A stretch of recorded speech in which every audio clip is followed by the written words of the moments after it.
Estás escuchando La Palabra Compartida, un podcast dedicado a esa otra Venezuela que nadie te contó, con Andrés de la Chiesa y Francisco Pérez Alviares.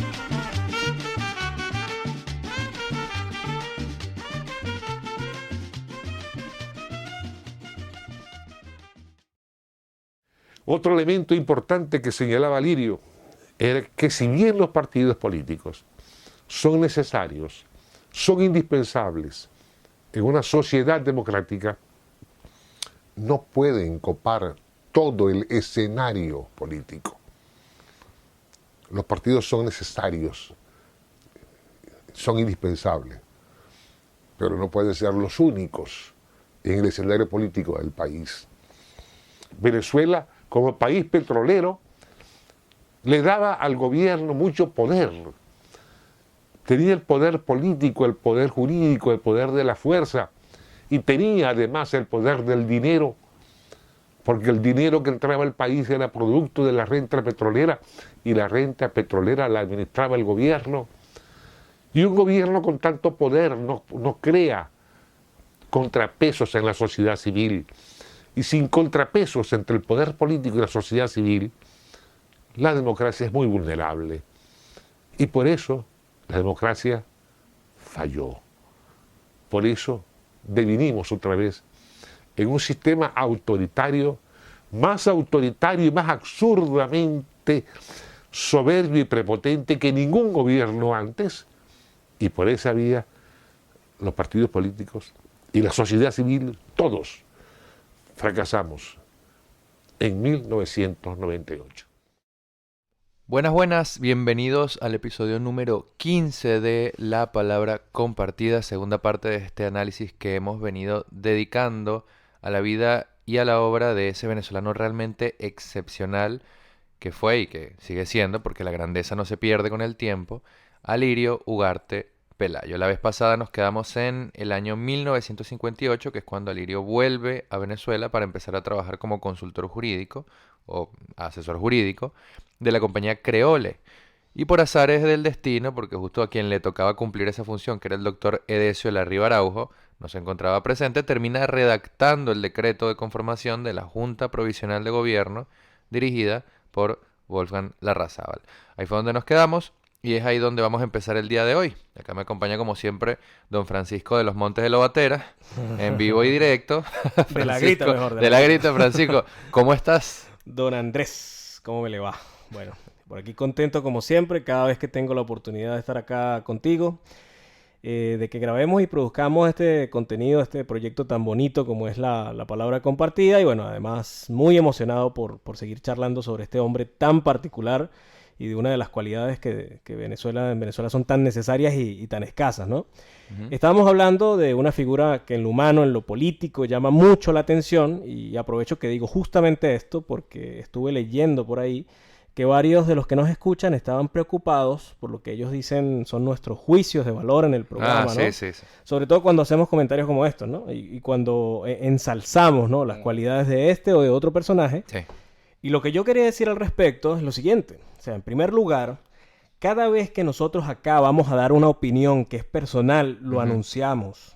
Ustedes lo único que tienen que hacer es escuchar todos los programas y se van a dar cuenta de que solemos hacer ese paréntesis. O sea, cortar lo que venimos hablando y decir algo así como, bueno, esta es mi opinión personal, yo lo veo de esta manera. Y es algo importantísimo porque a mí me gustaría saber ¿cuántos historiadores o cuántos libros de historia de Venezuela hacen ese paréntesis, no? No, y además de que estoy totalmente de acuerdo contigo en eso que estás diciendo, yo quisiera agregar también lo siguiente.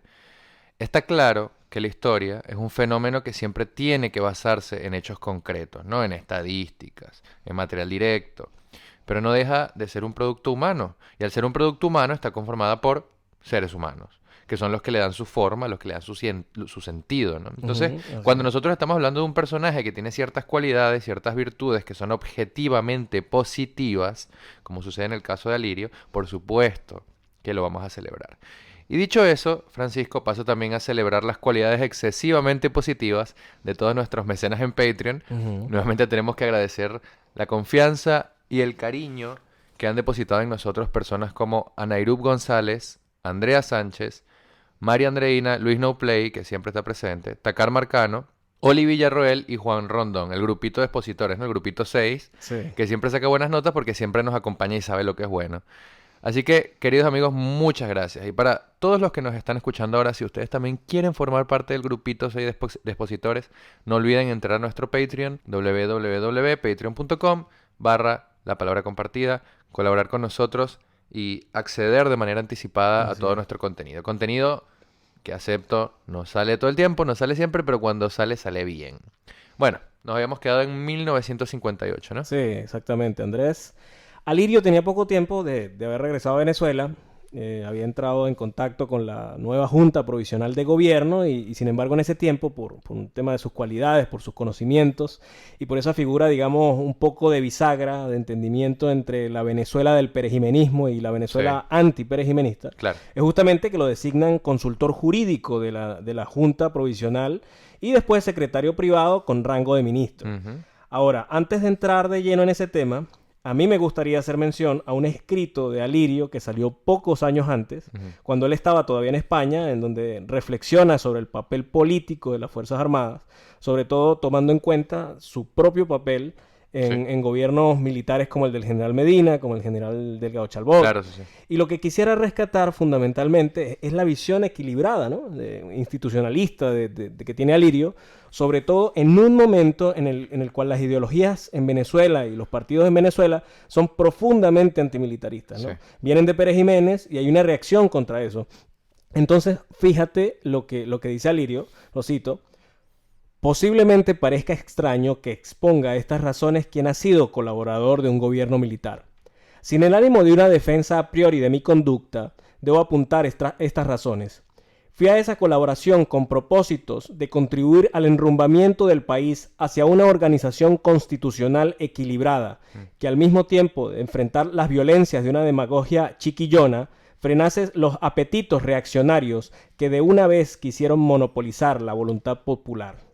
Cumplí tareas de gobierno con una clara mentalidad civilista y con sostenida lucha interior en el seno del gobierno en pro de la progresiva instauración de la normalidad, de la preparación de la institucionalidad y de la definición de instrumentos legales acordes con la mentalidad nacional.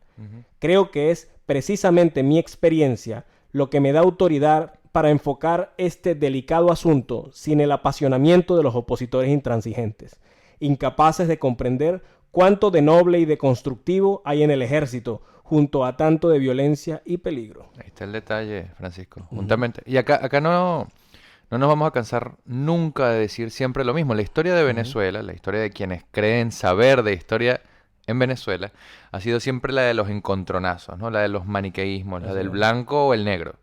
Entonces, está bien ponderada esta reflexión de Alirio, porque no está negando los vicios, pero tampoco está negando ni está omitiendo las virtudes.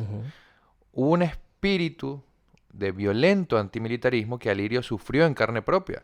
Esto lo hablamos en el capítulo pasado. Fue ese espíritu demagógico que quiso colocar a hombres como el general Medina, como el general López Contreras, e incluso Gómez, en un lugar, en una posición de crítica moral, en una posición de simplonería, de cosa retrógrada, de error en el curso de eso que algunos denominan el progreso, ¿no? Y hacer eso, haber hecho eso, fue una cuestión sumamente terrible para el desarrollo institucional de Venezuela. Eso no quiere decir que yo esté diciendo acá, Venezuela necesita un militar. Eso quiere decir que Venezuela en ese momento, en ese largo periodo de transición y de cambio, de transformaciones que empieza con la Revolución Liberal Restauradora y que termina abruptamente con el 18 de octubre, se encontraba atravesando a su manera, con dificultades, con muchos errores, con muchas cosas criticables y que quizás no deberían repetirse, pero de manera integral y organizada, un proceso que iba hacia el ordenamiento institucional. Así es. Entonces Alirio en este momento inteligente, muy inteligentemente, sabe que no se puede volver al pasado. Es un gran admirador y un gran amigo de Medina, incluso después de muerto Medina, pero sabe que debe poner su inteligencia y su conocimiento y su capacidad de entender todo esto que les estoy diciendo, amigos míos, al servicio de este nuevo gobierno. No porque sea un fanático de Acción Democrática, porque Alirio estaba más lejos de eso que cualquier antiadeco del siglo XXI. No porque fuera un antiperejimenista o un antimilitarista a ultranza. Ya sabemos las razones por las cuales él se va del país durante el gobierno del doctor Suárez Flamerich, eso lo hablamos en el capítulo pasado. No es por nada de eso. es porque hay momentos en la historia, hay bisagras, en donde pareciera que el tiempo se detiene y que la historia se abre para dar paso a nuevas cosas, a grandes transformaciones, que bien conducidas pueden ser muy positivas. Y los grandes hombres saben que tienen una responsabilidad ante la historia en esos momentos. Venezuela quizás esté por acercarse a un momento de esos. Habrá que ver qué sucede con los grandes hombres. Ahora sí, bueno, perdona la interrupción, ¿no, Francisco? Me parece que me emocioné. No, sí me di cuenta, pero estoy muy de acuerdo con eso que dices, y son justamente esas razones las que lo impulsan a participar de ese momento y de esos acontecimientos del año 58. Ujú. Sin embargo, Andrés, como la envidia siempre está a la orden del día, vuelven a generarse muchas intrigas, vuelven a hacer esas viejas envidias como las que ya había sufrido Alirio por allá en el año 48, Sí. pero esta vez desde el seno de los partidos. Ujú. Y entonces se produce una presión tremenda para que Alirio vuelva a verse disminuido políticamente a tal nivel, y fíjate lo que son las cosas, que lo dejan seguir participando de las reuniones del gabinete con derecho a voz, pero sin derecho a voto. ¿Cómo te quedó el ojo, no? Y esas intrigas llegan a oídos de Larrazábal y se enquistan alrededor. Sí. ¿Qué termina pasando? Que a Alirio le ofrecen una embajada y para él, que sabe cómo funcionan las cosas dentro de nuestro amado país, queda claro que las embajadas pueden tener tres propósitos muy distintos. Ujú. Puede ser un premio para los buenos diplomáticos, que eso es algo que ya no sucede. No, por supuesto. Puede ser un regalo para los diplomáticos mediocres o puede ser un castigo para los políticos demasiado talentosos. Sí. Y yo creo, Andrés, que con Alirio pasaba eso último. Ajá. Es más, estoy bastante seguro de que eso fue así. Ujú. Entonces Larrazábal le propone a Alirio que se vaya a Francia como embajador y al mismo tiempo, de forma paralela, digamos, Jovito le propone que se una a URD. Ujú. Más que proponérselo, se lo pide. Realmente se lo pide. Ujú. Le dice a Alirio que ahí va a poder llevar adelante su destino, sus deseos, sus ambiciones y poner todo ese servicio, todo eso al servicio de los venezolanos. Ujú. Alirio acepta, como ya sabemos, y resulta interesante ver cómo para la biógrafo de Alirio, la extraordinaria periodista Villa Torres sí. Molina, esta entrada a URD representa el inicio del Via Crucis de nuestro personaje. Esas son las palabras de Villa Torres. URD es el inicio del Via Crucis de Alirio Ugarte Pelayo. Esa frase está bien interesante, Francisco, y a mí me gustaría saber qué opinan al respecto aquellos que nos escuchan. Quiero ver sus análisis, quiero ver sus reflexiones. Así que dejen todo, no se olviden en la caja de comentarios, porque yo creo que podemos generar un muy lindo debate a partir de este capítulo, ¿no? Hay una frase también de Alirio, que yo creo que la coloqué hace ya como un año en el Instagram de La Palabra Compartida, y creo que ejemplifica, dibuja bastante bien la manera en que Alirio percibía todas estas dificultades que se le presentaban constantemente, y que claramente o de algún modo lo molestaban o lo irritaban en algún punto, porque él decía, hay hombres apolíneos, por el dios griego Apolo, ¿no?, a los cuales todo se les facilita. Las cosas les vienen como regalo de los dioses. Pueden marchar siempre por una línea recta sin encontrar escollos ni problemas. Para otros, los prometeicos, entre los cuales creo que puedo contarme, todo se hace difícil, complicado, se nos combate y adversa aunque no haya motivo. Tenemos que luchar y padecer para conseguir hasta las cosas más simples. Uy. Sí. Pues sí, Andrés. Él era un hombre plenamente consciente no solo de sus cualidades, sino de lo que esas cualidades generaban a su alrededor. Claro, por eso el tema de la envidia. Exacto. Y es como dice ese refrán que está muy de moda últimamente. Los tiempos difíciles crean a los grandes hombres del mismo modo en que los tiempos de comodidad los envician o los hacen débiles. Sí, sí, sí. Y Alirio es uno de esos hombres nacidos en la dificultad. Que es una dificultad también personal, ¿no? Es una dificultad de su propia vivencia íntima, de su experiencia, y una dificultad, digamos, propia de su papel ante la historia, porque nos vamos dando cuenta de que él siempre está como en el medio entre la barbarie y la demagogia, que quiere parecer organizada o institucionalista. Él siempre está en el medio y los ataques vienen por los dos lados.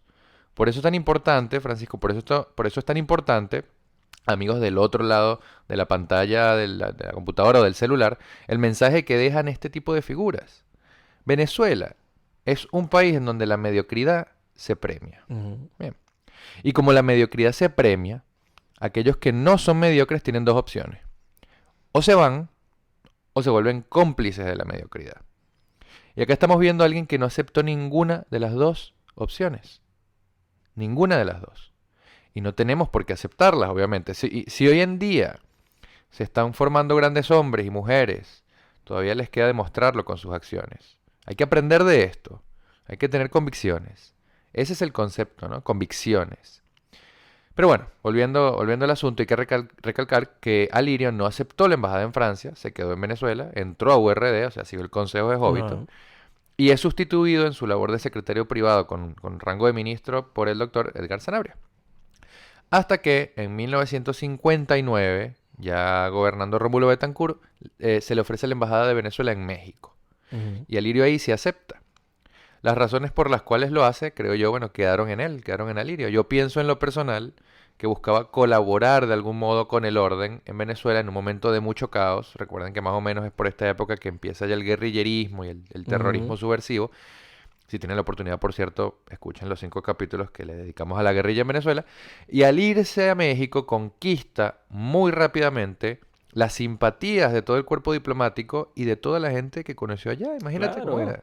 claro, y hay unas anécdotas bien geniales de esa época. Por ejemplo, el presidente Adolfo López Mateos, yo no sé si Sí. tú sabías eso, Ajá. lo llamaba mi hermano Alirio, Hermano Alirio. para que veas cómo eran las cosas, ¿no? Sí. También figuraba todo el tiempo en los periódicos mexicanos, decían cosas como, y cito, Su Excelencia el doctor Ugarte Pelayo se expresa en un lenguaje que viene a revolucionar la diplomacia contemporánea, Ujú. presenta un nuevo estilo, nuevas perspectivas y un panorama distinto y promisor para nuestros pueblos de América Latina. Casi nada, ¿no? Casi nada.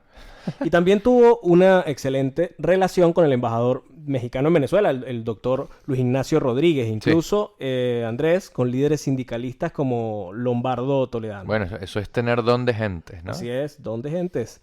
Ahora, justamente, deben estar viendo en la pantalla, si están escuchando este capítulo a través de YouTube, una imagen del presidente mexicano López Mateos con Dadalí, la hija mayor de Alirio. Y también tenemos por ahí otra foto de López Mateos con Alirio y con Caridad Esperandillo, su mujer. En este Sí. capítulo tenemos bastantes fotos, me parece. Hay bastante Ah, material entretenido. para que se entretengan. Por cierto, estando en México, a Alirio le otorgan el cordón Gran Placa de la Academia Mexicana del Derecho Internacional. También lo reconocen pública y notoriamente desde el Centro de Estudiantes de México. O sea, la cuestión llega a tal nivel que Alirio se convierte en una figura más de la política mexicana. Qué cosa tan curiosa, ¿no? Y eso no suele suceder, por lo menos ya no más con la diplomacia internacional, a menos que se trate de representantes de organismos supranacionales y así. Por lo general los diplomáticos pareciera que tienen un perfil más O bajo ahora. artistas. Sí. Y yo, por ejemplo, considero que un diplomático, un representante de un país, digamos, hispanoamericano, en otro país hispanoamericano, lo que tiene que hacer es lo que hizo Alirio. Participar, proyectarse, demostrar y dejar en evidencia que se está hablando de dos pueblos y de dos sociedades unidas, hermanadas, por una cultura en común.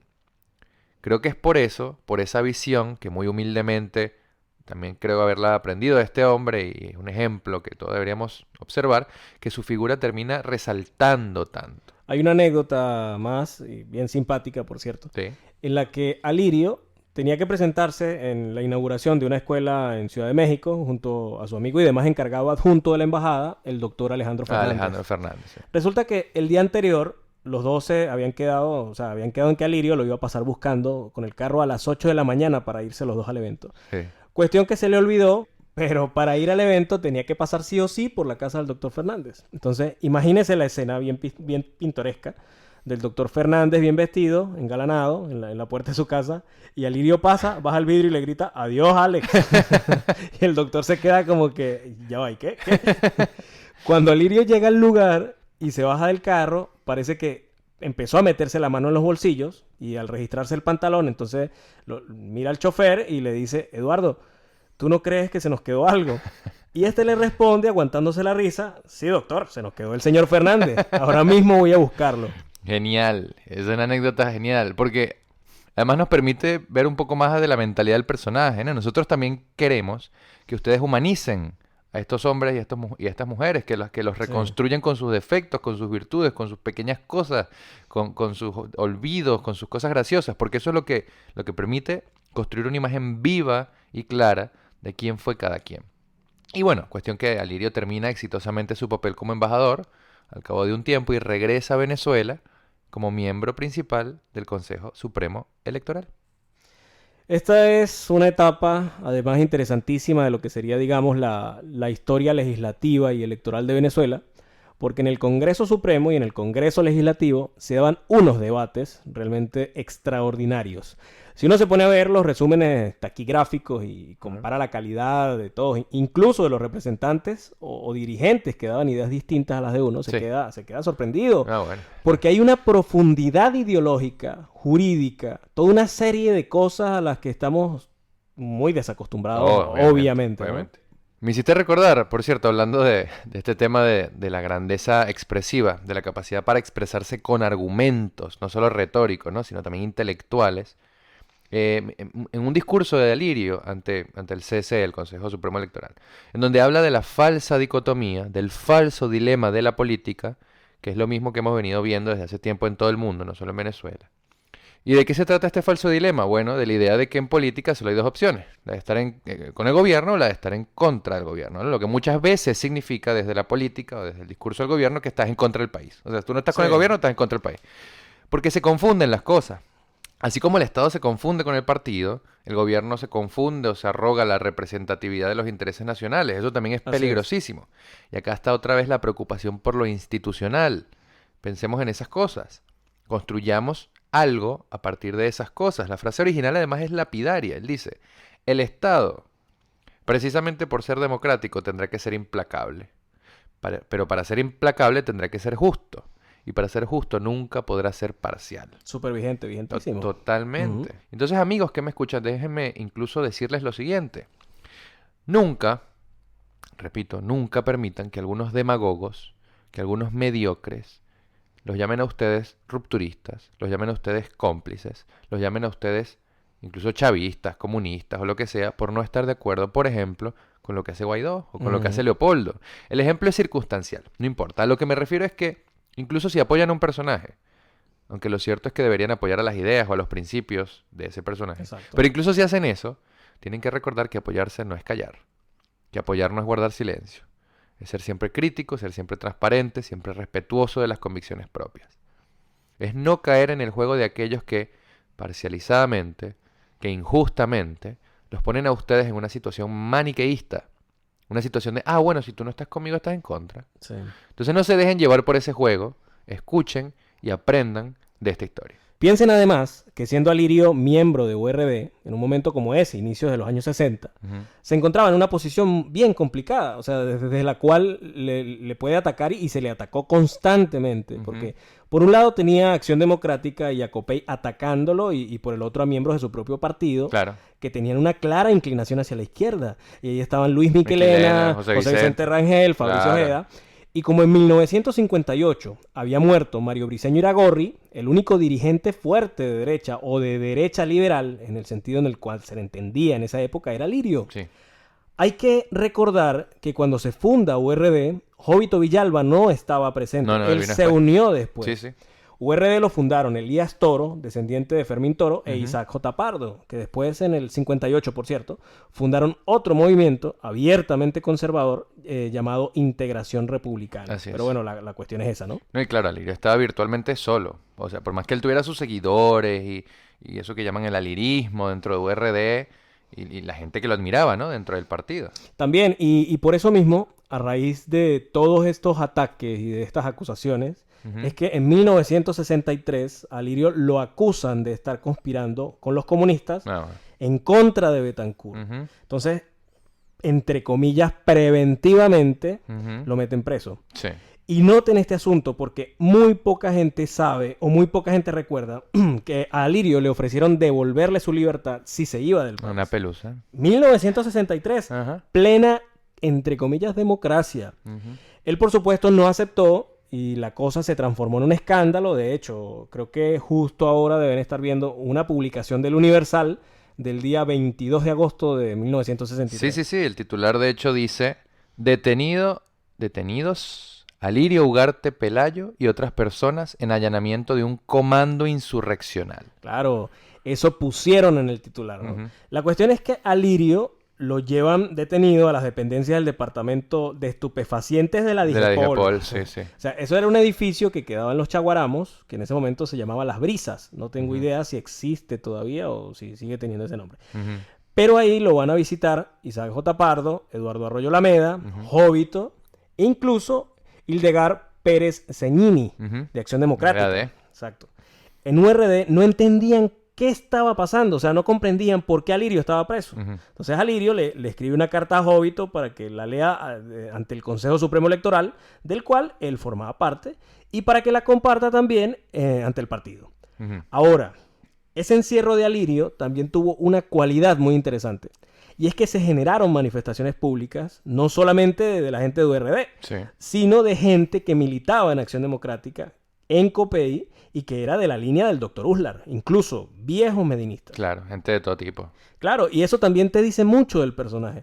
Y la verdad es que, bueno, lo tuvieron 4 horas bajo interrogatorio, acusado de terrorismo y conspiración, en un cuartico, contaba el mismo Alirio, que tenía el retrato de Rómulo Betancourt y Raúl Leoni, Ah, ok. que todavía Ok. apenas era candidato presidencial. O sea, ni siquiera era el presidente todavía.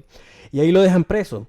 Y afuera se estaban movilizando su mujer, doña Caridad, y muchos amigos y parientes, que por cierto, entre ellos su biógrafo, la periodista Sí, Villa Torres Molina, pero también el doctor Orlando Tobar, el Sí. doctor Frank Arreaza y las bases juveniles de URD, ¿no? Que son quienes presionan al directorio de URD, que no estaba haciendo nada. Qué sorpresa.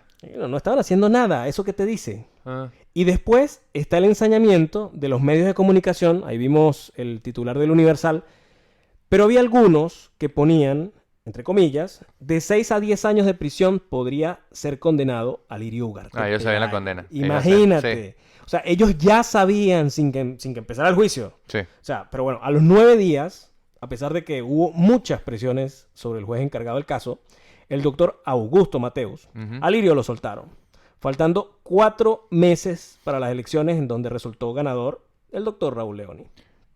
Yo no sé si tú sabes, por cierto, Francisco, que el 27, o sea, 2 días antes de que lo soltaran, Alirio retó al ministro de Relaciones Interiores, Ujú. al doctor Manuel Mantilla, a un debate televisado sobre las causas y razones de su detención, es decir, para que justificara, para que expresara y argumentara por qué lo había metido preso y Excelente. el poder rebatirle, ¿no?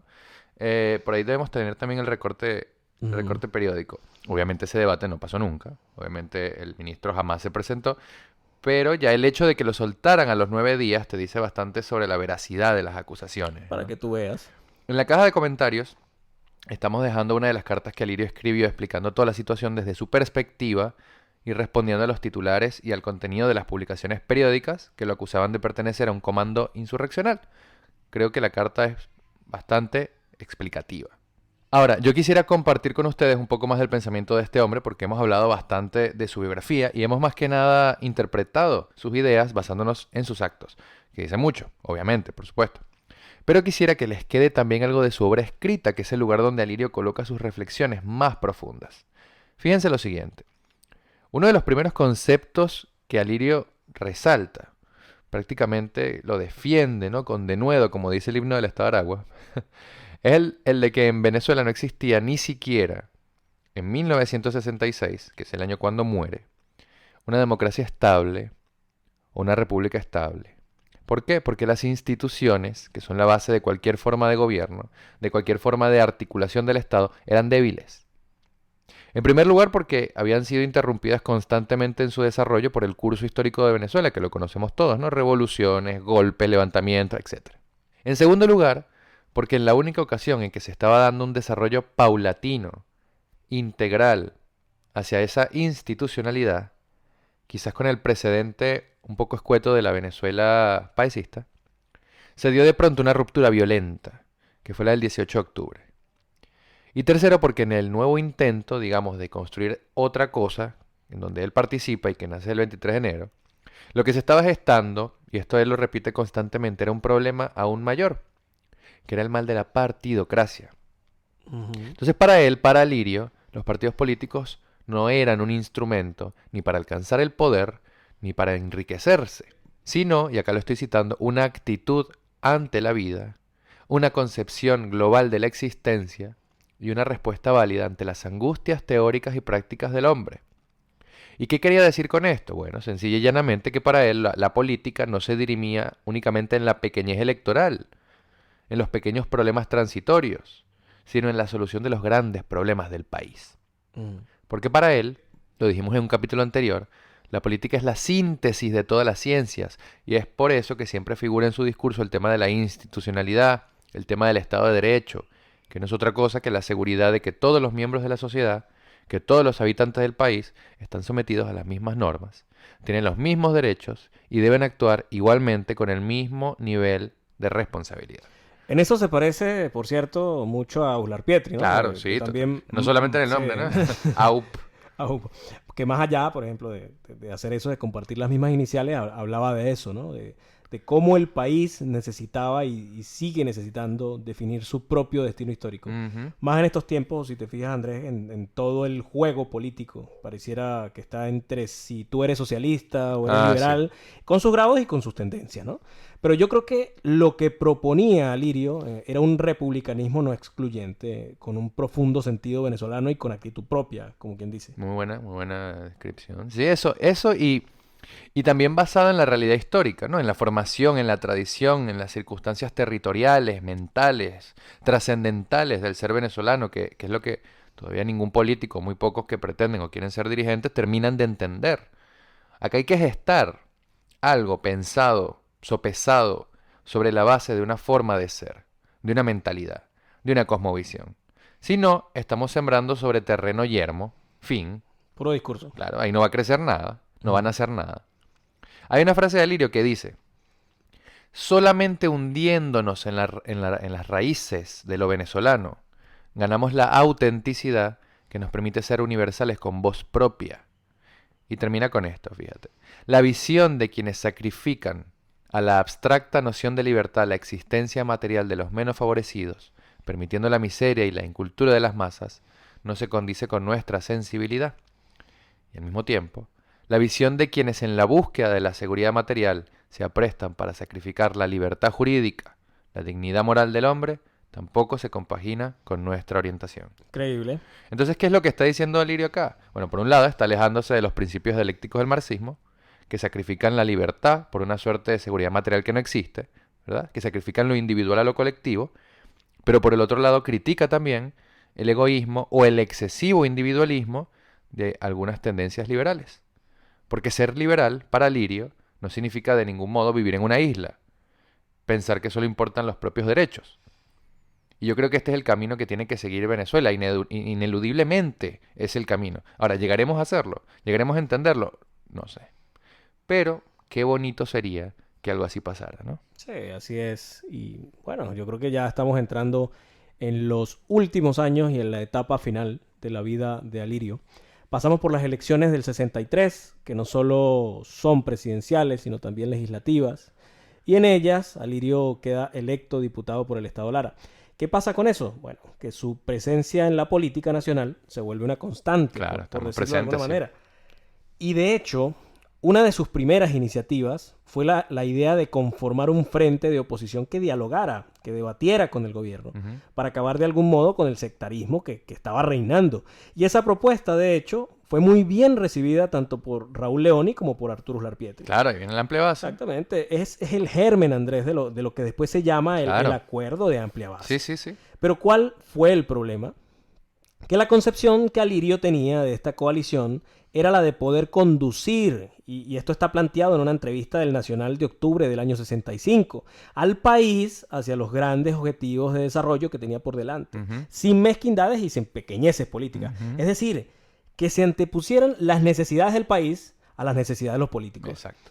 Y la amplia base se convirtió más bien en una repartición de los cargos públicos. Sí.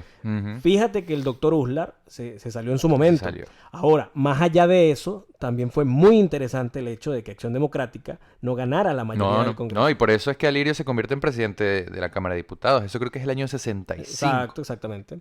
Y hablando de ideas, por cierto, y a la vez retomando eso que dijimos hace unos minutos sobre URD siendo el vía crucis de Alirio Ugarte, eso lo decías tú hace un ratico, me gustaría que nos adentráramos un poco en una serie de cuestiones que a mi modo de ver pueden ayudar a despejar un poco más todo este tema tan delicado, pero al mismo tiempo tan transparente de su muerte. Fíjense, desde el momento en que Alirio entra a URD y lo nombran secretario de doctrina, le corresponde a él, y únicamente a él, elaborar todo el material doctrinario e ideológico de URD. Todo lo que realizó posteriormente el partido fue sobre las bases de lo que escribió Alirio Ugarte Pelayo. Esas bases, por cierto, pueden leerlas en un libro de él que también creo que estamos dejando, sí, lo vamos a dejar en la descripción del video, que se llama Destino Democrático de Venezuela. Y quiero ser muy enfático con esto porque, y aclaro, esto es mi opinión personal. Así es, por favor. Con la muerte de Alirio Ugarte, URD se queda sin cabeza. ¿Por qué? Porque un partido sin principios, sin horizonte ético, sin ideas constantemente debatidas, no es un partido sino un grupo de gente. ¿Y hasta qué punto llegaba esa influencia? Bueno, si el directorio de URD tenía que sacar un comunicado, ¿a quién buscaban? A Alirio. Si había que preparar una carta abierta, si había que escribir un discurso, buscaban a Alirio. O sea, él era el ideólogo, ¿verdad? El redactor, el pensador político del partido, él es intelectual del partido. Y como ha pasado siempre en Venezuela, y creo yo que en el transcurso violento y muchas veces imprevisible de la existencia humana, la excelencia, el talento, la capacidad creadora generan envidia, generan celos, engendran lo peor del ser humano, potencian sus vicios. Por ejemplo, a él siempre querían posicionarlo en un lugar del espectro ideológico, ¿no? Y entonces Alirio respondía, ya como cansado, yo no soy ni marxista ni capitalista, soy un nacionalista ortodoxo. Óyelo bien, un nacionalista, y acepto todas las responsabilidades que ello conlleva, nada más. Ese es Alirio. Bien. Y vuelvo con el tema de la brillantez y con el tema de la excelencia, porque es algo que se nota en la vida de este hombre, incluso cuando se pretendió apartarlo del primer plano de la política. Él fue un excelente diputado, él fue un excelente embajador, fue un excelente secretario con rango ministerial, fue un excelente gobernador. Pregúntenle a cualquier monaguense que haya vivido en los años 50 e incluso en fechas más cercanas, cuál es su opinión acerca de Alirio Ugarte Pelayo. Es más, amigos que me escuchan, si alguno de ustedes es de Monagas, por favor, dejen su comentario y su reflexión también por este medio. La cuestión acá es que más de uno pensará que yo estoy idealizando al hombre, ¿no? En absoluto. De hecho, tengo diferencias importantes, dialécticas, doctrinarias con Alirio Ugarte. Tengo diferencias con respecto a su visión hacia ciertas ideologías, con respecto hacia ciertas decisiones que tomó, pero en el fondo, en la materia, en la esencia de su pensamiento, está el concepto más importante al que nosotros podemos apuntar hoy en día, y no me voy a cansar de repetirlo, y ese es el concepto de institucionalidad. Sí, y además que los partidos y los hombres son cosas transitorias, lo hemos dicho siempre. Claro, exactamente. Y después están las leyes, o sea, las cosas que se cumplen, las instituciones, el compromiso ciudadano. Sí. Todas las cosas a las que deberíamos apuntar, ¿no? Eso es lo que no puede o no quiere entender ningún Chávez o Maduro o Capriles. No. O sea, es más, pareciera que muchos venezolanos tampoco quisieran entender eso. A mí me gusta mucho que hayamos llegado a este punto con respecto a Alirio, porque también creo, al igual que tú, que es un ejemplo de lo que la política está obligada a hacer a partir de ahora. Obligada, Andrés, no hay de otra, porque si no vamos a desaparecer, no va a existir una nación venezolana, una república venezolana, ni siquiera un territorio llamado Venezuela. Exactamente, si es que todavía existe, ¿no? Y ahí entra el tema, vuelvo y repito, de las pequeñeces humanas, de las mezquindades, de las actitudes chismosas, intrigantes. Actitudes que en 1965 dentro de URD empezaron a generar toda una matriz de opinión que apuntaba a que Alirio quería romper el partido. O sea que le quería hacer un golpe a Jovito, ¿no? Y eso es algo que no puede comprobarse historiográficamente porque no hay ninguna prueba. En sus acciones, en su forma de ser, lo que se ve es lo contrario. Lo que se ve es una lealtad a toda prueba siempre. Sin embargo, parece ser que Jovito Villalba sí empezó a creerse esos rumores con la tragedia de que Alirio veía en él a un mentor, a un padre político. Y de eso dejó constancia incluso en un manuscrito donde lo llama maestro y donde evoca el tiempo que compartieron juntos apoyando a Medina. Agradece la invitación a URD y le recuerda que se negó a una embajada en Francia para apoyarlo en su candidatura y en su iniciativa política. Pero también le recrimina un hecho muy puntual. Y es que Jovito Villalba, en presencia de todos los secretarios generales de los estados y de los dirigentes sindicales del partido, llegó a decir que con un dedo él podía barrer el alirismo. Imagínate. Y que con la uña del meñique iba a barrer a Alirio Ugarte Pelayo, así como barrió a Miquilena, imagínate. No, y a eso habría que sumarle el problema que generó cuando Jovito tuvo que viajar por 2 semanas a Europa Ah, sí. y Alirio se quedó como secretario general. Porque en esas 2 semanas, Alirio no solo corrigió muchos de los problemas estructurales del partido, Ujú. sino que se relacionó Con gran muy diligencia, con gran positivamente, diligencia. exacto, con los dirigentes regionales. Entonces, cuando Jovito regresa, la impresión que le queda, sumado a lo que le decían las voces de los chismosos, es que Alirio le estaba, por decirlo en cristiano, serruchando el puesto. Serruchando. Y no te olvides de que Alirio, habiendo sido uno de los ideólogos de la amplia base, es también uno de los primeros en plantearle a URD que se tiene que salir. Se tiene que salir porque aquello se había desvirtuado. Y hay unas palabras de él que son bastante interesantes también con respecto a la manera en que Acción Democrática se manejaba en el poder. Creo que justo las tienes tú ahí. Sí, claro, Alirio decía, URD no ha ejercido el poder. No, exacto. AD sí.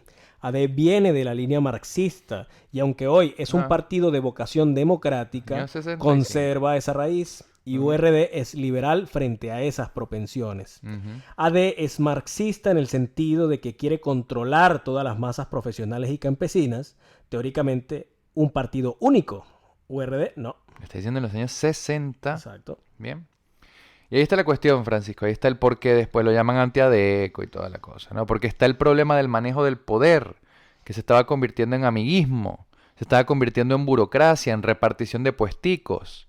Y después el problema ético que representaba compartir la responsabilidad histórica de un mal gobierno. Claro, y cómo no se va a querer salir. Ajá, sí, ajá, pero ¿qué pasa? Había muchos dirigentes de URD que tenían cargos en el gobierno y que no querían que URD se saliera porque, bueno, si se salían de la amplia base, eso significaba que iban a perder esos cargos, a los cuales estaban pegados como si fueran lapas.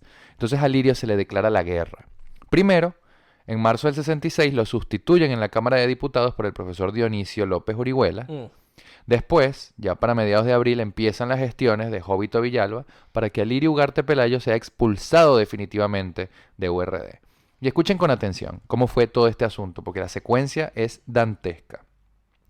El día 26 de abril de 1966, a eso de las 10 de la mañana, empezaron a llegar a la Casa Nacional de URD los miembros del directorio. El primer problema se presenta cuando llega el doctor Víctor Rubín Zamora, vicepresidente de la fracción parlamentaria, que estaba asistiendo en lugar del presidente, el doctor Luis Beltrán García Espinosa, porque este estaba en Guatemala. Jovito lo recibe y no lo deja pasar. Le dice que él no es el presidente de la fracción parlamentaria. Entonces no tiene ni voz ni voto y que se tiene que ir. ¿Cuál era el problema? Que el doctor Rubín Zamora era muy buen amigo de Alirio. O sea, imagínate tú, el vicepresidente de la fracción no puede representar el presidente de la fracción. Una locura. Comienza entonces la reunión. Jovito, con mucho don de palabra, empieza a acusar a Alirio de divisionista, de aprovecharse de esas 2 semanas que él estuvo afuera para hacer campaña por todo el país, según él, campaña presidencial. Lo acusa de perejimenista, de haber recibido beneficios de todo tipo por parte de ese grupo político. Lo ataca de ser amigo de Uslar Pietri, imagínate, tremendo insulto. Sí. ¿No? Sí, diciendo que el doctor Uslar era un oligarca y un viejo conservador. Palabras de Jovito. Lo increpa al decir que había traicionado todos los estamentos del partido y sus creencias que desarrolló Alirio. Y luego pasaron, con el mismo discurso, Diego Heredia, Betancur Galíndez, Omar Rumbos, Tenorio Sifontes, Pérez Simanca, gente importante del partido, a la que se conocía como los gorilas de URD. En un momento, esto es buenísimo, es interesantísimo, habló la doctora Dinora Carballo y dijo que ignoraba completamente la situación, pero como su compadre López Rivas iba a votar en contra de Alirio, entonces ella también. Ah, qué simpática la cosa. Ajá, entonces, fíjate esto. Viene y toma la palabra Orlando Tovar, se levanta, infla el pecho y dice lo siguiente. Señores, el doctor Villalba ha sido 2 veces mentiroso. Primero, porque dijo que no puede votar el vicepresidente de la fracción parlamentaria. ¿Cómo entonces, en la Comisión de Reforma Constitucional, el mismo Villalba sostuvo que un vicepresidente era el presidente a la falta del presidente? Otra cosa, Villalba afirma que Alirio está recibiendo dinero de los perejimenistas. Yo rechazo tal infundio por falso y por calumnioso, pero quiero aquí recordar que mis primos, Oscar y Armando Tamayo, fueron grandes figuras del perejimenismo. Y aquí está sentado, y tengo las pruebas, una persona de URD que por instrucciones del doctor Villalba entró en contacto con mis primos y viajó al exterior para recibir un jugoso cheque por más de 6 cifras destinado a la campaña presidencial del doctor Villalba. Por eso yo me pregunto, si el recibir dinero de los perejimenistas descalifica, ¿por qué no descalificó al doctor Villalba? ¿Quién es el culpable? Y si alguien duda de lo que estoy diciendo, que me desmienta. No, bueno, yo me imagino que Villalba, Jovito, se quedó calladito. Sí, calladísimo, calladísimo. Y para sumarle a esto, se levantó en un momento Miguel Antonio García Leiva, otro miembro del partido, afirmando que había visto una carta de Acción Democrática en la cual se daban instrucciones a URD para que expulsaran a Lirio. Ahora, ojo, esas fueron las palabras de García Leiva. Yo quiero ver qué opinan ustedes, ¿no? En fin, se da la votación, a Lirio lo suspenden y lo pasan a tribunal disciplinario. El día 28 de abril del 66 hay una manifestación de la juventud de URD, coordinada en parte por nuestro amigo Esteban Araujo, que ya ha colaborado con nosotros con su testimonio, y esta manifestación además queda registrada en una publicación del Nacional. Y de hecho las palabras de Esteban en ese momento fueron las siguientes. Él dijo: el Directorio Nacional, al suspender al doctor Alirio Ugarte Pelayo, ha cometido un acto de injusticia política. El día 4 de mayo, Alirio anuncia su retiro definitivo de URD y con él se van, escuchen, Víctor Rubín Zamora, Raimundo Verde Rojas, Luis Beltrán García Espinosa, que era el jefe de la fracción parlamentaria, no el vicepresidente, era el presidente, Adolfo Blombal López, Esteban Araujo, el doctor García Leiva, Pedro Barrios. Incluso hay directorios estatales que renuncian en pleno, como ocurrió en el estado Lara, ¿no?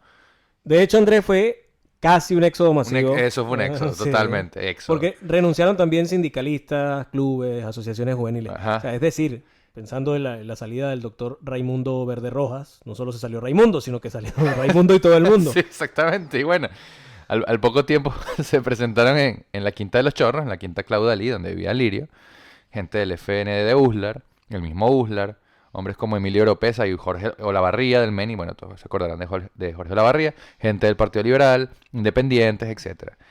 Y con esto llegamos, amigos, a la etapa final de esta historia. A la etapa final de un Alirio que ni estaba enfermo, ni estaba moribundo, que quizás estaba cansado, que estaba molesto, que estaba angustiado por su expulsión, por supuesto, era humano. Y así se lo manifestó a sus amigos, pero eso es algo muy distinto a asegurar, con tanta firmeza como se hizo, que este era un hombre destruido, que este era un hombre acabado moralmente y emocionalmente. Y yo en lo personal no creo que haya sido así para nada, y vamos a hablar de su muerte, sí. Aunque yo estaba un poco reacio, Francisco sabe, porque a mí me interesa hablar de la vida de la gente y de verdad quisiera que no se queden con esto como idea central de este podcast, porque la muerte de Alirio tiene un significado y tiene una simbología, pero no es el tema central. El tema central es la vida de Alirio. Sin embargo, obviamente, no podemos dejar de hablar de su muerte y de todo lo que representó, ¿verdad? Quisiera mencionar antes, Andrés, un escrito del mismo Alirio que, según como yo lo veo, es bastante transparente. Porque allí nuestro personaje confesó tener miedo a la muerte hasta el punto de comprenderse incapaz de pensar lógicamente en una situación que una oscura fuerza interior lo impulsaba a proclamar absurda e injusta. Ahí lo estoy citando, ojo. Sí.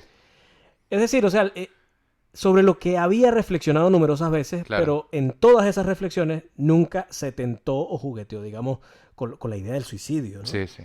Siempre todo lo contrario, siempre había una celebración por la vida y un miedo, creo yo, por lo que he leído, por lo que hemos leído, tiene que ver con la base filosófica y poética de Alirio. El problema es que todo eso me parece que fue muy mal interpretado. Sí, de hecho, hemos tenido testimonios en nuestros entrevistados que consideran que Alirio se suicidó porque tenía una personalidad melancólica, por decirlo de algún modo. Yo no estoy de acuerdo.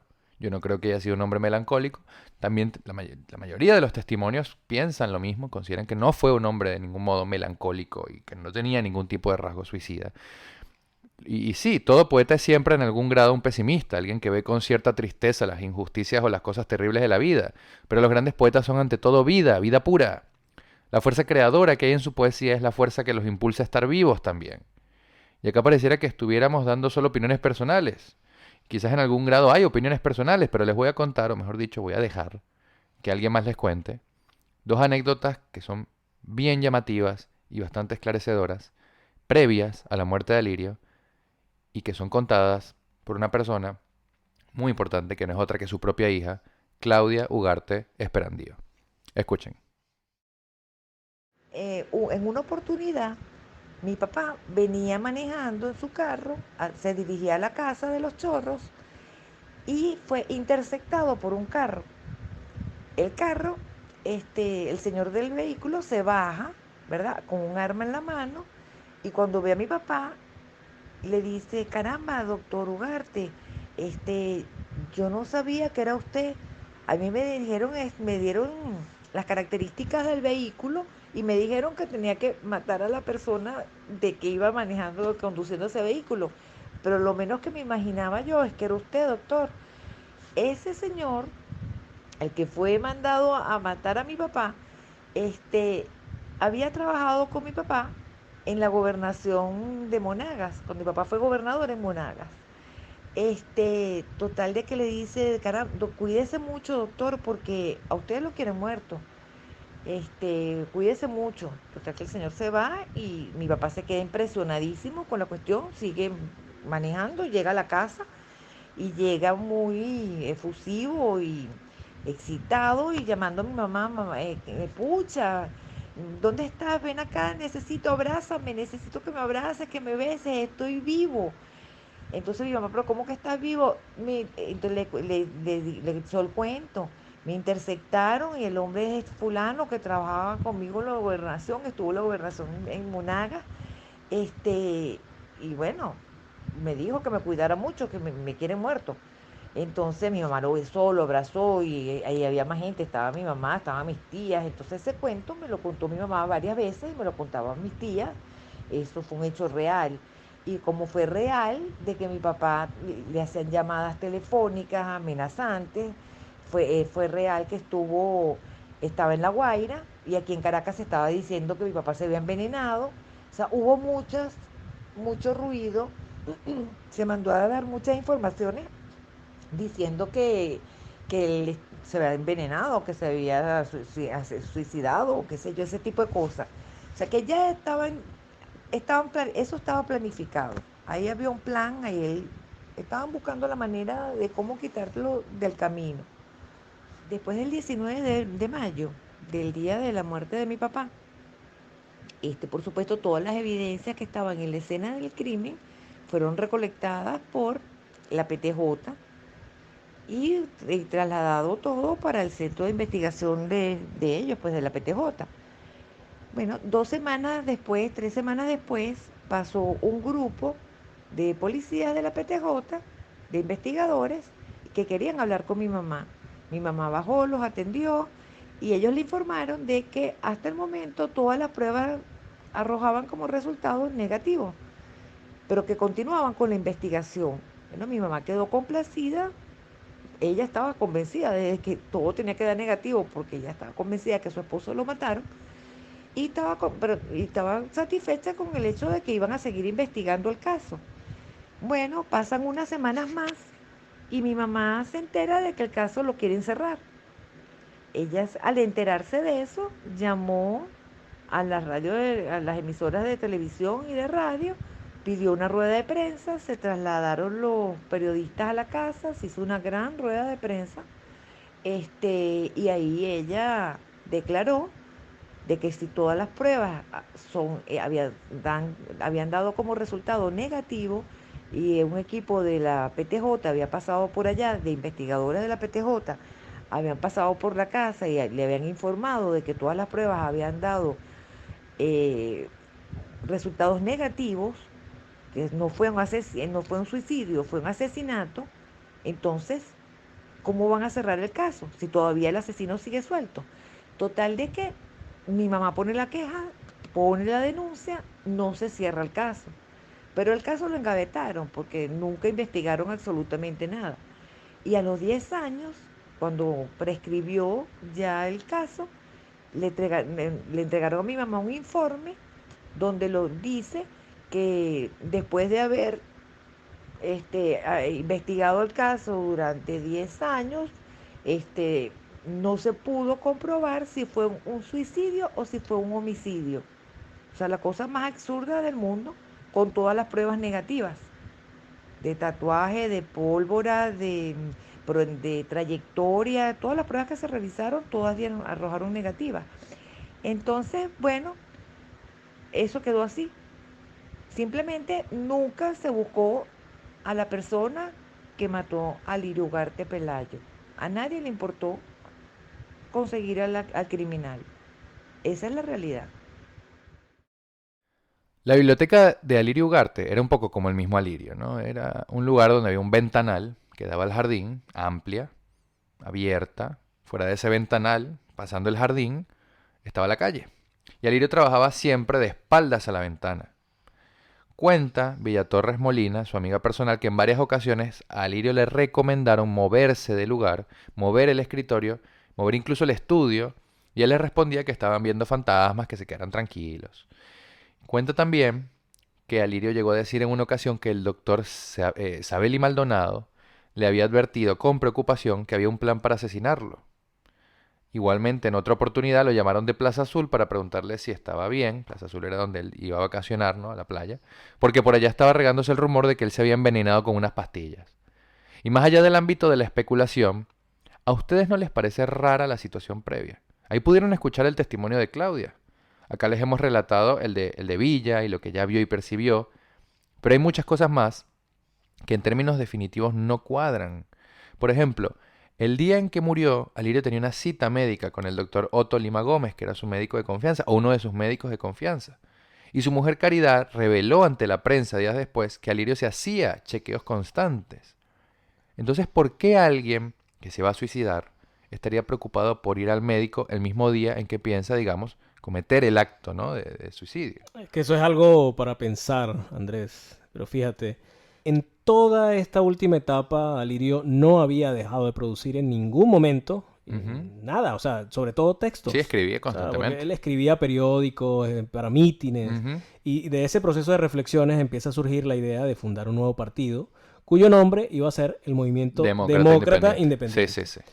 Es por esta razón que el día 19 de mayo de 1966, a las 11:30 de la mañana, Alirio programa una rueda de prensa, porque quiere informar al país de la conformación de este nuevo partido. Entonces empezaron a llegar los amigos, los periodistas, los familiares. Entre ellos estaba, por ejemplo, Abraham Beitia, Sí. que era corresponsal del Mundo y que llegó a pedirle a Alirio un adelanto sobre lo que iba a decir en la conferencia. Entonces Alirio muy calmadamente va y le dice, cito: "Este es un país urgido del sacrificio de sus mejores hombres para poder realizar ese gran cambio que todos los venezolanos, desde los más poderosos hasta los más humildes, esperan".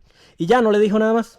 Lo dejó con las ganas, Sí. pero se nota que había una proyección o una intención de informarle algo al país. Claro.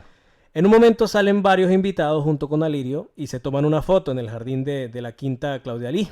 La foto la pueden ver en pantalla en este momento, por cierto.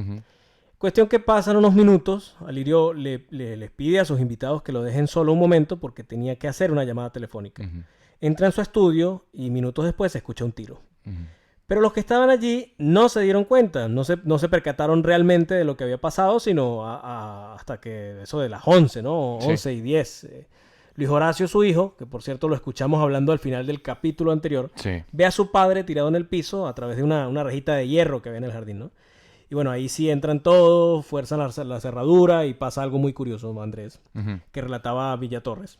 Parece que cuando entraron, la puerta del baño del estudio estaba cerrada. Y Sí. parece también que alguien la quiso abrir y desde la multitud hubo un grito de no toquen esa puerta. Ajá. O sea, es cuando salen todos en tropel cargando a Alirio y la puerta estaba Y abierta. ahí la puerta, claro, como si alguien se hubiera escondido adentro, dices tú, ¿no? Bueno, se puede pensar de esa manera, ya cada quien sacará sus conclusiones. Cuestión que a Alirio se lo llevan a la clínica Ávila en Altamira. Ah, eso está todavía. Sí, y con él iba un periodista de apellido Colina y el doctor José Luis Izaguirre. Le dieron respiración boca a boca, le daban presión sobre el abdomen. Al final, a las 11:25 lo recibe el equipo médico. Fíjate, además, lo rápido que pasó Todo en todo, cuestión ¿no? de minutos. Bueno, lo reciben, lo operan pensando que podía tener una bala dentro, le hacen un masaje al corazón, una traqueotomía, es decir, o sea, lo buscan estabilizarlo por lo menos. Sí, sí. Y mientras pasa todo esto, a la clínica llegan Arturo Uslar, Sí. Wolfgang Larrazábal, me parece que también llegó Llegó Luis Herrera. Luis Herrera, sí. Dirigentes de todo tipo. Ujú. Pero bueno, la cuestión es que a pesar de que en cierto momento hubo como un espacio de esperanza, porque la bala tenía orificio de salida, a las 12:28 del 18 de mayo de 1966, el corazón de Alirio Ugarte dejó de latir. Ahí me gustaría agregar varias cosas, Francisco, ¿no? En primer lugar, me genera mucha preocupación lo que se proyectó en los diarios de la época, sobre todo si tú lo pones en relación, y esto nos lo comentaba y confirmaba la hija de Alirio, Claudia, y también nos lo reforzó el mismo Esteban Araujo con lo que fueron las pruebas a las que fue sometido Alirio de manera post-mortem. ¿Por qué? Porque había una intención, o parecía, si uno ve los periódicos de la época, parecía existir una intención por parte de los medios de afirmar, justificar la tesis del suicidio. Recién escuchábamos a Claudia que nos comentaba un poco sobre cómo la prueba de parafina, que es el residuo que queda, ¿no?, por lo general en las manos de quien ha disparado un arma de fuego, había dado negativa. Lo mismo con la prueba de balística, que tiene una trayectoria absolutamente imposible para alguien que se está disparando en la cabeza. Lo mismo la prueba del tatuaje, que es esa quemadura que se genera en los tiros a quemarropa. Eso tampoco estaba ahí, entonces el tiro se hizo a una mayor distancia. Todo esto figuraba en un informe anexo al expediente número 4963 de la PTJ. Un informe que se hizo llegar al juzgado segundo de instrucción de Petare y a su fiscal principal, que fue el doctor Juan María Soto Pérez. Eso estaba todo allí. Entonces, ¿por qué? Esta es la pregunta fundamental. ¿Por qué los diarios se empecinaban en decir que fue un suicidio? ¿No era acaso la preocupación de los medios que la muerte de una figura tan importante y tan políticamente expuesta se esclareciera? O sea, ¿por qué decir estas cosas antes de que salieran los resultados de la prueba de balística? Eso no es periodismo. Exactamente. ¿No? En la pantalla ven los titulares, no los estoy inventando yo. Pueden verlos porque algunos son, mira, son vergonzosos. Hay un artículo, más bien una entrevista, que el Nacional realizó al psiquiatra Abel Sánchez Peláez.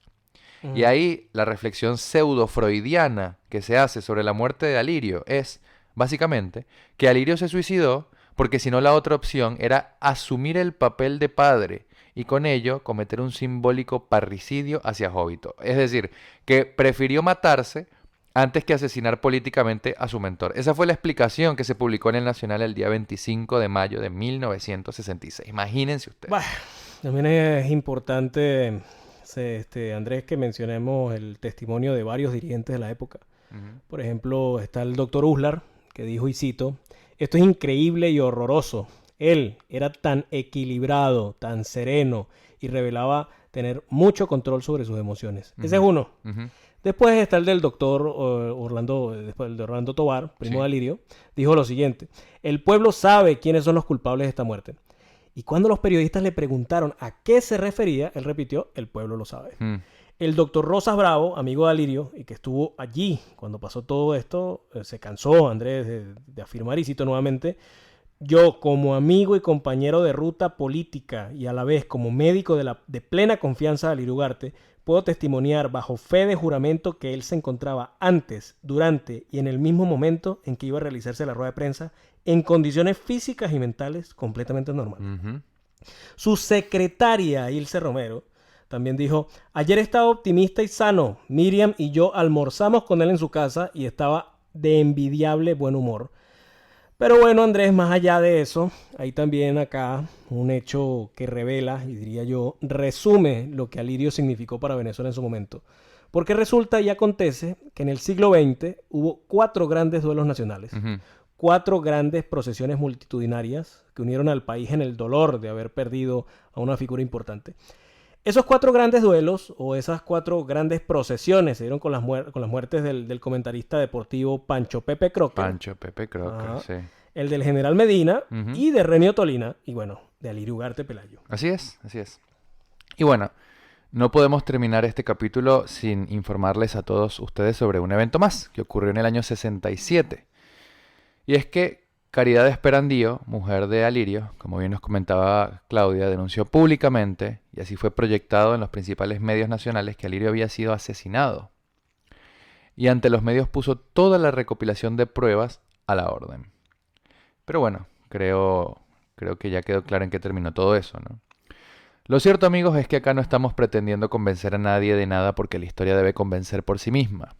Sobre todo cuando se trata de hechos tan delicados y con tanta oscuridad de por medio, con tanta, digamos, en algún punto, dificultad, ¿no?, de acceso.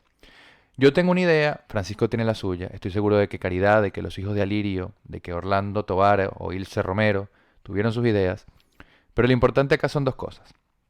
En primer lugar, si van a analizar las circunstancias de la muerte de Alirio, les sugiero que atiendan a todas estas irregularidades, que las estudien, que reflexionen al respecto, sobre todo con respecto a los hechos que rodearon todo este asunto de manera previa, que son bastante curiosos, son bastante llamativos en términos historiográficos. Y con respecto a esto, lo único que hay que usar es el sentido común, nada más, la lógica. Y en segundo lugar, reitero, piensen que lo verdaderamente extraordinario e insólito de Alirio fue cómo vivió su vida y el legado que dejó. Un legado escrito, valioso y vigente, y un legado de acciones y de hechos tangibles.